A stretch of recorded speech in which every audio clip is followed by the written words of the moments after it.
All right, so let's get started with part 2 of our Google Forms tutorial. We have a form made, right? We made a form about that's just representing a college tour survey. And so I said that once we click forms and we get to the title and theme page, as soon as we click OK for that, remember the form is live automatically. And so anyone hypothetically could go view that form on Google. What you're going to be probably doing is sending it via email to people, like an email list of high school students who signed up for a tour at a college campus. So you'll send it out to them, and they'll be able to view it. But hypothetically, anyone can view it because it's just on Google, right? But once it's actually live, we can go in and view the responses that people submit. So right now we're in Google Drive or Google Docs for people who remember Google Docs. It's the same thing. And whenever you create a form, you get two files. One is your form, which is the college tour survey. So I'm going to click on that, and we're going to get remember this is the page that came up when we first created our form here. And again, you can see all the questions. I added another question later, and you can edit it if you want again.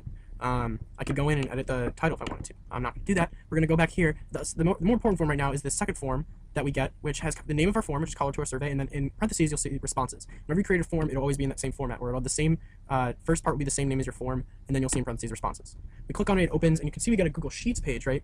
And this has all the responses. So you can see if we go back into our file here, our three questions were, what is your name, what grade are you in, and I added what state are you from, and these are the three columns that we get. You can see there's a fourth column here that says timestamp. That just says the date and the time that whoever filled out or submitted responses for your form, what time and date they filled it out.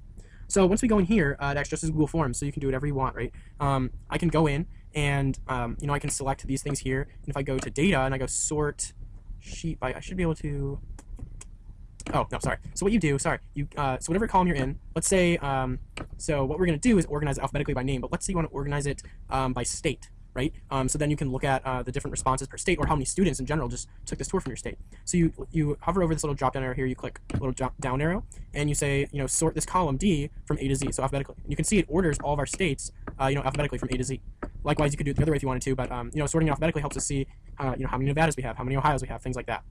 Right? And you can look at this information all you want. You can you can take these and alphabetize them, or you can take the names and alphabetize them. Anything you want.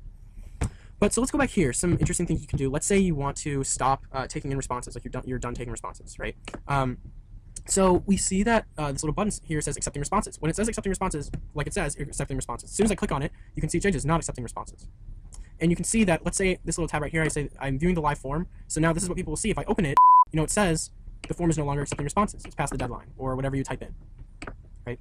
And so you can see in red text it says this form has been turned off. So it says it there right for you.